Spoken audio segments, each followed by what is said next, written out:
තමුන්නාන්සේලා 2005 දී මම මේ රටේ ජනාධිපතිවරයා කරේ බොහොම සුළු ගානකින් 1,80,000. එදා තමුන්නාන්සේලා මගෙන් බලාපොරොත්තු වෙන්නේ තමුන්නාන්සේලාගේ නිදහස.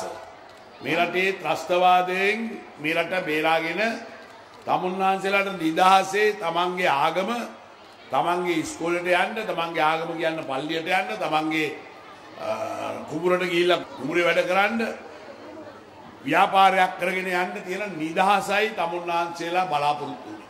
එදා මට මතකයි අතවුල් ඇමතුමා මට කියනවා මේ වේදිකාවේ කිව්වා අපිට ඕන වෙනම නැගෙනහිරට පළාත් සභාව. ඒ සඳහා අපි උදව් නැත්නම් අපිට යන්න වෙයි කිලිනොච්චියට, එහෙම නැත්නම් අපිට යන්න වෙයි යාපනයේට අපිව පාලනය කරන්න. මේක වැඩක් කරගන්න යන්න ඕන නම් ඒ යන්නේ. මේ සියල්ලම ඒ නිදහස ලැබුණේ අපි මේ රටේ රණවිරුවෝ 2009 මැයි මාසයේ ත්‍රස්තවාදය පරාජය කරපු නිසා. ඊට පස්සේ තිබුණු මැතිවරණ 2010 දී තමුන්නාන්සේලා අපිට ලක්ෂ 18ක ඡන්ද දීලා වැඩිපුර ඡන්ද දීලා තමයි මාව පත් කරේ. එදා ඉඳලා අද වෙනකන් තිබිච්ච හැම මැතිවරණයක්ම 23ක් තිබුණා මැතිවරණ. ඒ 23ෙම තමුන්නාන්සේලා අපිට දුන්නේ යමත් වූ ජයග්‍රහණයක්. ඒ හැම මැතිවරණයේදීම අපේ සමහරව ඇවිල්ලා කිව්වේ ඔන්න පල්ලිය කඩනවා. මයින්ද ආපු ගමන් පල්ලිය කඩනවා. අර පැත්තට ගිහිල්ලා කියනවා මයින්ද ආපු ගමන් පන්සල කඩනවා. මේ පල්ලි කැඩුනේ නෑ, පන්සල කැඩුනේ. ඊළඟට කිව්වා බාංගු කියන්න බෑ. අර හඩ්සන් ඉන්නවා මම දැක්කා. පස් පාරක් අද ගුවන් විදුලියෙන් කියනවා. එනවේ දේශනා කරනව නේද? කරනවා. අහලා තියෙනවද? ඔව් ඔව්. රේඩියෝ එකේ පස් පාරක් කියනවා. අන්න අපේ හාමුදුරුවෝ ඉන්නවා. මුදුන් වඳින්නේ දෙපාරයි. රේඩියෝ එකේ දෙපාරයි.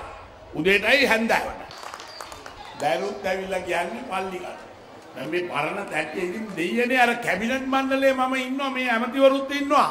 එක දවසක් පල්ලියක් කැඩුවයි කියලා තියෙද? මේ ඇවිල්ලා කිව්වට. මේ ඉන්නවා ෆෞසි ඇමතිතුමා. අපේ ජේෂ්ඨම ඇමතිවරයා. කියන්න බලන්න කවදාද කියලා කියන්නේ කට්ටිය. එහෙම එකක් වුණා නම් මාත් එක්ක කතා කරන්න බෑ. එහෙම එකක් වෙලා නැති ඉන්න තමයි කතා කරන්නේ.